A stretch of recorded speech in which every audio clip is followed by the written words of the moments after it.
we all know, like living over here and being Celts and stuff like that, that freedom isn't owned by the Americans. We know that it was branded by William Wallace, the man himself. It's not the truth. Freedom. When I mention freedom, it's fine. Lots of people get excited about it. But whenever I use the term democracy, as you can tell, yes, I haven't lived in America too long.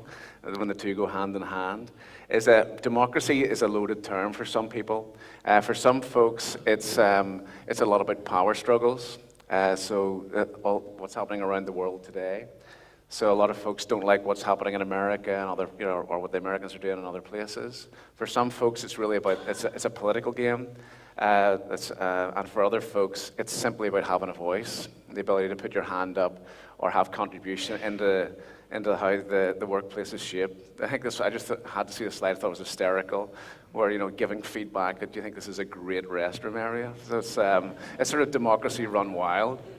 But the bigger question that I have for us is that if we're willing to bomb the world or parts of the world to bring democracy or in the name of democracy, and most people value living as free citizens on the street, why are so many people willing to remain a serf or a slave at work? So that's what I'm here to talk about. It's about workplace democracy, or what I like to refer to it as the other side of democracy. It's one of those. This sort of came back to me about 10 years ago. I found myself standing early morning in the GM building in Detroit. I was standing on a mezzanine floor looking over the main doors. There was a buzzer or a bell that went. It was around 8:30 in the morning. I'll be 7:30. And just in case I'm losing you,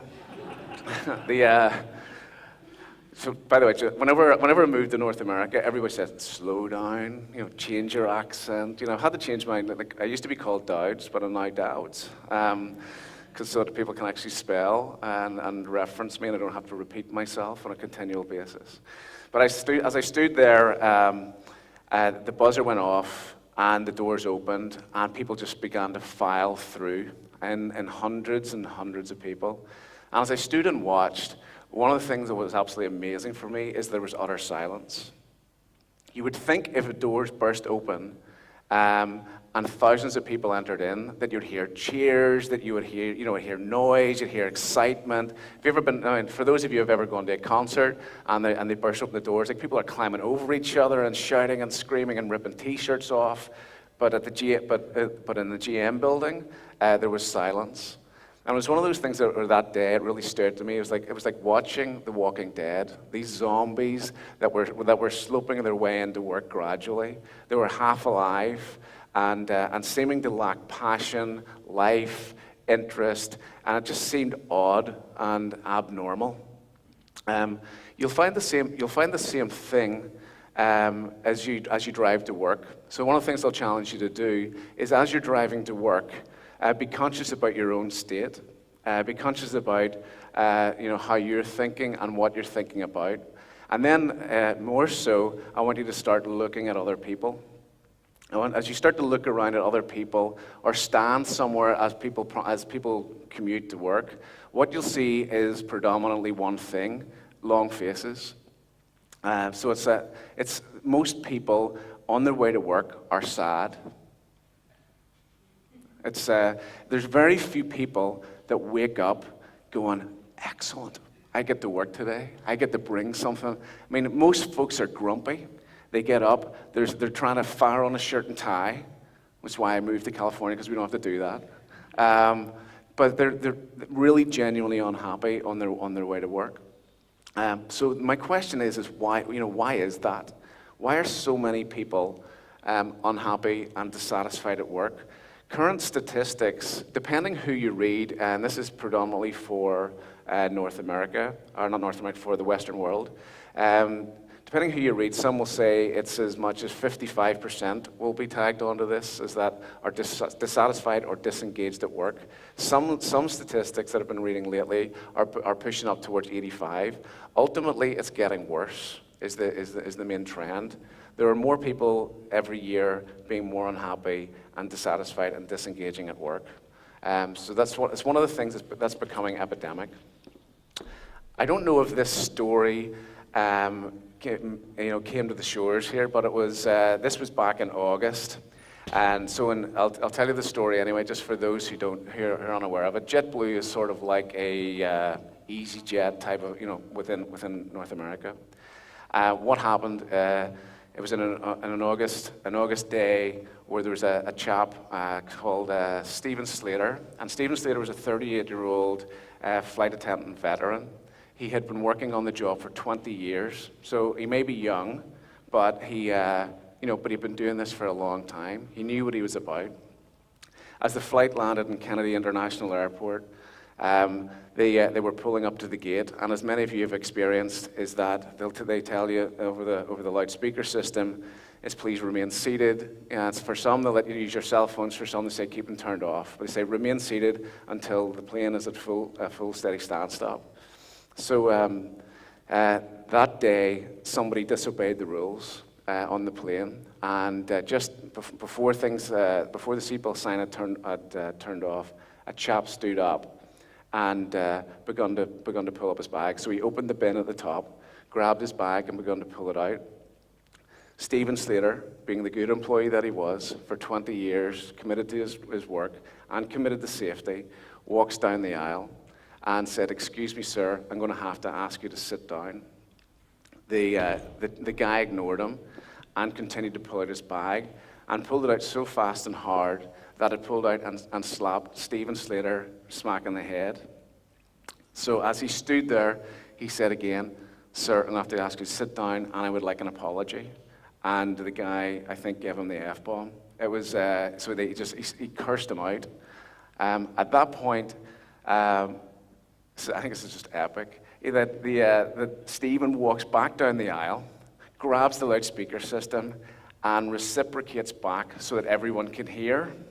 So he begins to ream this guy out, lays it out for him in front of everyone, and the next thing he does is walks over, opens the emergency chute, kicks open the door, yellow inflatable slide pops out, walks over, to the cart, drinks cart, grabs a beer, cracks it open, waves everybody, said, "It's been great," and jumped out. Isn't that epic? The interesting thing about this is that they never reported, like the staff on the plane, when anything like that happens, you're supposed to immediately report it to the cops and whatever, or to the powers that be. But they didn't actually call it in for 20 minutes because they wanted to watch. They watched him run, and they thought, "Let's just let him get home." So the guy actually got right across, got in his car, drove home before the cops showed up, and then arrested him for, I don't know what it was, gross mischief behavior or something. But the thing is in this, you got like lots of people working every day. Most of us in work, it's tough, it's not easy, and you often get abused. But a lot of folks, eventually there's a time that comes where they just crack. And that's happening more and more and more. You go, enough's enough. It may have been good, but I'm done. So there's a lot of people getting to that threshold today. So the question is how many of those folks are there, and are you one of them? Eric Fromm, existential psychologist, has this great quote, which really highlights and draws out that people in their nature are alive, passionate beings, that they're creative, they're designed to be able to contribute and to make a difference in society. But left to boredom or boxed in certain ways, it ends up leading them towards, if it pulls away from their interest in life, they go towards more perversion. Which, if you want a sort of a for instance of that, it was brought up earlier on about cell phone providers. How many of you love being locked into a cell phone provider? Not a hand in the room, right? It's one of those things, in fact, when you think about being locked into a cell phone provider, you go, "Oh, I hate them," right? Like, so whether it's for me, it's like AT&T, Verizon, or whoever I'm going to go with, I'm stuck. Once I sign up, they've got an absolute miraculous way of screwing in every way. I mean, there's no way that you can get out of these things. So for us, it's like naturally, human beings were never designed to be locked in. We were designed to be free, and we were designed to be more open and collaborative and working together. That's part of how it works. The question is, if Eric Fromm is correct in what he's laying out here, then what we can see is a direct correlation then to being locked in these ways and corruption. Sorry about all the small text on this one, but you can go to transparency.org, I believe the website is, and you can see they publish this every year. So this is called the Corruption Perceptions Index. And you can see at the very top, in the green, what you've got is the companies that are the countries that have the most democracy. The most democratic countries that are the least. They have the least corruption. The ones in the green have the least corruption. The ones in the red have the most. You can see at least, we're up there somewhere. Where down in the bottom here, you got, Angola, Uzbekistan. There's parts of it. There's no surprise when you see some of the names that are there. But the interesting part is if you take this, and you take this as a map, and you overlay it with countries that are the most democratic. So in the top, you can see the bottom one's the green and the red. The top one shows you the lightest blue is democratic as well. So the most democratic countries are the least corrupt. So it's interesting. But if you think about taking this theory that if the more democratic, the least corruption. Think about companies. So we think about being locked in, or you think about companies that are not democratic and more like dictators or more authoritarian in their ways. Why do you think we're dealing with issues of greed, issues of ego, and undesirable behavior? So my suggestion to you is that it's because they're not free to contribute and bring their best. Does that make some sense? So for me, this convinces me enough to have a bit of a mission in life, which really birthed out of that day as I stood at the GM building, was to say, I want to work to set people free at work. I want to see people with passion and life in their eyes again, so that it's not segregated where work and life are massively indifferent, so that we can, because that segregation's only been in the last couple hundred years. So if you go way back, it was a much more integrated experience. But if this is not enough for you, and for many people that this intellectual philosophical side is not, I'm going to give you 8 ways that'll satisfy your spreadsheet. So these are the 8 reasons that, business-wise, to democratize the workplace. So number 1, reduce costs. That's what everybody's looking for, especially in an economy like this. Secondarily, a reduced workforce. So you can reduce your workforce because you need less people if they all work together and are working in harmony. Increased productivity, which we were hearing earlier on about swarming and the different aspects of with bio teams. Getting closer to customers is one of those things today, especially as the boundaries begin to open in between companies and our culture, is if you want to start connecting with that, then again, awaken the people so that they're passionate at work. So the most engaged people at work are the most engaged people with your customers. Number 5, fewer layers of managerial bureaucracy. How many of you love being a manager? How many of you love being managed? Right? So enough said. Shorter time to market for products and services. If you want to have people that are alive, dynamic, making change and innovative, you can't control them. You can't tell them what to do. You need to facilitate a new environment that they can come together to create things that you have not even thought of. Number 7, increased employee motivation and commitment. It's one of the big issues today. We're seeing more and more of that on the bookshelves. Is that what can you do to make a happy workforce? And finally, increased recognition of employees' contributions, so not as many people will crack, and many people will be more committed to your mission as well as to theirs. These are some organizations that over the past bunch of years have begun to move in that direction. So if you want to see, well, okay, show me the real ROI, Mark. When you've got like very brand names here, like say Procter & Gamble, so they're touting big changes. They've shifted towards a more democratic workplace. They're on their way. They're definitely moving into self-managing teams and so on. But you can see some of the outputs and some of the changes are pretty significant. And these are the companies that are transitioning. Then I can tell you about the other companies that begun like that have begun democratic. So if you look at W.L. Gore Associates, for those of you who don't know them, they're the makers of Gore-Tex, a 53-year-old company, 2.5 billion in revenue, 9,000 employees, and they're rated as the #1 place to work. So they're so pioneering and innovative. Like most of us probably have Gore-Tex in some form in our house, and they're getting more and more pervasive. One thing that you can find is that there's not a single manager. They all call themselves associates, and everybody has to be an owner. Secondarily, Google. Believe it or not, 12-year-old company, 30 billion in revenue, 24,000 employees, and they're beginning to take over our lives. The satellites in the sky, they're the next leaders in green energy and some biotech. I mean, they're going to places that we haven't even begun to think about. If you think about the revenue that they have and what they can do, it's unbelievable. If you even go onto the web stuff that they're doing, you see how many creative apps and things that they're launching all the time, simply by giving employees 20% of their time available. It's like small things that have been done before. Other companies, Facebook, another great one, 7-year-old company, pushing on the way towards 1 billion users. They're touted or rumored to IPO next year at the biggest IPO ever, at about $1 trillion.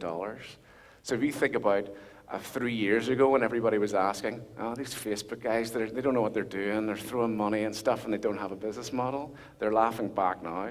Because whenever you give a company and put it in the hands of the people, and it's including users, is that you lose control, you don't know where it's going, but there's one thing's for sure, if they own it, they'll find the right models and it'll change the world. Another one is Zappos. Zappos you may not have heard of. Zappos is like Amazon for shoes, if you're familiar with it. They actually recently got purchased by Amazon for just under $1 billion, and they're absolutely phenomenal. They are based in Vegas. When you walk into their office, if you walk past certain areas, people clap and shout and do things. You're going, what have I walked into? It's like Animal Farm. It's absolutely nuts. So, what it is, and then you find out, well, how much these guys must be paid a ridiculous amount of money, and they are minimum wage employees. But they start at the lowest possible way. But what the wage, and what they do is. It's been amazing. Like one of the things that Tony Hsieh, the founder, did early days was he said, after interview, I'll give you $2,000 if you leave within your first 6 weeks. What they're trying to do is get people in. If you don't want to work here, I'll pay you to leave. And he said there wasn't enough people leaving, so I've upped it to 5,000. So one of this organization, World Blue, is basically it's a movement of democratic companies. It's an accreditation body that's gathering folks that are thinking differently. So I want to challenge you again, is that if you're interested in redesigning the workplace and rethinking how we can facilitate a new environment where people can come alive, contribute, and become more creative, I would suggest that you get part of this movement. I've got to meet some of the most leading CEOs and thinkers. You've got guys like at Hulu. Hulu again are a North American company, and they're the new online television, but their entire philosophy and hiring structure is like the core of their company is about how can we create the healthiest employee.